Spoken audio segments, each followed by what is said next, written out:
Good morning বন্ধুরা, আশা করি সবার মর্নিং হয়ে গেছিল, কিন্তু আমার মর্নিং আজকে একটু দেরি করে হয়েছে। এখন বাজে প্রায় 8:45। আমার বর এই ভিডিওটুকু করেছিল, ও বেরোনোর আগে আমাকে এই যে ডেকে দিয়ে তারপরে ও বেরোলো। কারণ কালকে রাত্রে আমার শরীরটা ভালো ছিল না, সেজন্য ও আর সকালে আমাকে ডাকেনি। এই যে ও বেরোবে, আমি উঠে পড়লাম ঝাড়া দিয়ে বিছানা থেকে, একটু গেট টেটগুলো একটু খুলে দিচ্ছি। ও বেরিয়ে পড়ছে। তো আজকে এক কাপ চাও ওকে করে দিতে পারিনি, ও বললো বাইরের থেকে খেয়ে নেবে। আসলে কালকে সারা রাত গায়ে খুব জ্বর ছিল, সেই জন্য সকালে আর তাড়াতাড়ি উঠতে পারিনি, ওই জন্য ও আমাকে আর ডাকেনি। তো আজকে বাইরের ওয়েদারটা তোমাদের জানলা দিয়ে দেখাচ্ছি। যথেষ্ট পরিমাণ রোদ উঠেছে। যে কদিন যেমন বৃষ্টি ছিল, ওয়েদারটা খুব সুন্দর ছিল, ঠিক সেই রকমই মানে তার অপোজিট হয়ে গেছে। আজকে খুব গরম, সহ্য করা যাচ্ছে না। তো আজ অনেকদিন পর এরকম হলো যে সকালে ঘুম থেকে দেরি হলো উঠতে, আর ওকে একটু চাও করে দিতে পারলাম না, খারাপও লাগছে।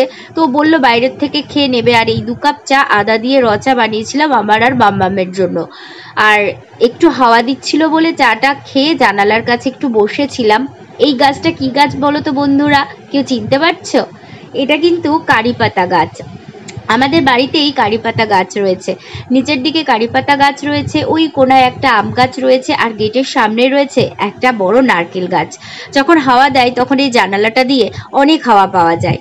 তো যাই হোক, সকালবেলা ব্রেকফাস্ট তো এক্সট্রা বানাইনি কিছু, মাম্মামকে আজকে বানিয়ে দিয়েছিলাম ম্যাঙ্গো স্মুদি, যেটা ও খুবই পছন্দ করে। আর শুধু আমার মেয়ে বলে নয়, আমার মনে হয় সব বাচ্চাদেরই এটা বানিয়ে দিলে খুব সুন্দর করে মজা করে আনন্দ করে ওরা খাবে।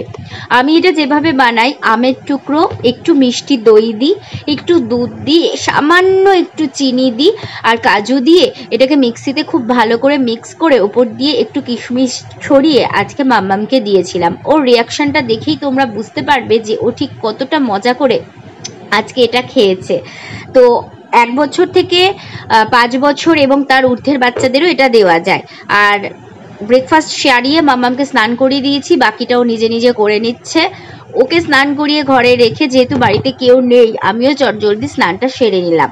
আজকে স্নান সেরেই প্রথম কাজ ছিল আমার মায়ের ফটো বা পিকচারগুলোকে ঢেকে দেওয়া, কারণ অম্মাবুচি শুরু হয়ে গেছে। তো ঠাকুরের জায়গা টায়গা সব কিছু পরিষ্কার করে একটু ঠাকুরকে, কেউ বলে পুজো দিতে হয় না, কেউ বলে দিতে হয়। তো আমি আজকে পুজো দিইনি, অম্মাবুচি চলাকালীন দিব না ভেবেছি, জানি না ঠিক কি ভুল। তো যাই হোক, এদিকে আমাকে দেখে বুঝতে পারছো আমার অবস্থা, পুরো ঠান্ডা লেগে চোখ মুখের অবস্থা শেষ। যেহেতু শরীরটা খারাপ ছিল বলে বেরোনোর সময় আমাকে বর বলে গেছিল রান্না করতে হবে না, ও খাবার নিয়ে আসবে। তো ও বিরিয়ানি নিয়ে এসেছে। আর এদিকে বিরিয়ানি আমার মাম্মামের এত প্রিয়, চোখ খেতে খেতে উঠছে জামা মানে গেঞ্জির ফিতেটা এদিকে পড়ে যাচ্ছে, ওর সেটা আর খেয়াল নেই।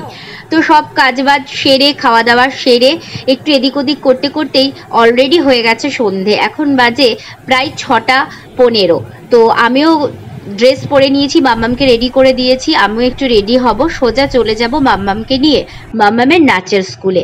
চলো আজকে এই ভিডিওটার মধ্যে দিয়ে মাম্মামের নাচের স্কুলটাও তোমাদের সঙ্গে আমি একটু শেয়ার করে দিই বন্ধুরা। তো এই যে গেট থেকে বেরোচ্ছি, বেরিয়ে টোটো ধরবো, মানে একটু হেঁটে আসতে হয়, টোটো পেয়ে গেছি। তো নাচের স্কুল ঢোকার আগে আমি আজকে একটু ঢুকেছিলাম স্যালনে, একটু আইব্রোস করানোর ছিল, সেটা একটু করিয়ে নিলাম, কারণ পরে আর আসতে ইচ্ছে করে না, এটা রাস্তায় পরে, এটা কাছে হয়, তো করিয়ে নিলাম। এখান থেকে বেরিয়ে আবার সোজা টোটো ধরে একদম নাচের স্কুল পৌঁছে গেলাম। তো এই যে দেখো মাম্মামের নাচের স্কুল। অনেকে আমাকে জিজ্ঞেস করে মাম্মাম কোথায় শেখে, তো তোমাদের বলি, এটা শিলিগুড়ি শহরের দাদাভাই স্পোর্টিং ক্লাব, সবাই চেনো, খুব নামকরা দুর্গাপুজো হয় এখানে। তার অপোজিটেই নিত্যকুঞ্জ ডান্স একাডেমি, ওখানে আমার মাম্মাম মৌমিতাদির কাছে, মৌমিতা চক্রবর্তী ম্যামের নাম, ওনার কাছে নাচ শেখে। উনি বেসিক্যালি কত্থক, ওডিসি শেখান, এর সঙ্গে রবীন্দ্র নৃত্য, নজরুল নৃত্য, ফোক, এগুলো তো রয়েইছে।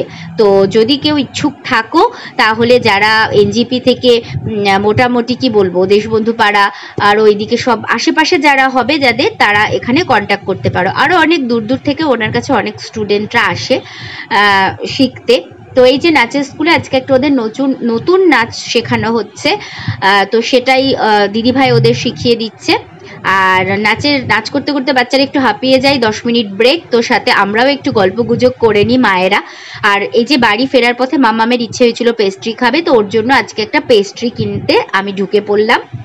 পেস্ট্রি নিয়ে সোজা চলে যাব বাড়ি। ব্লগটা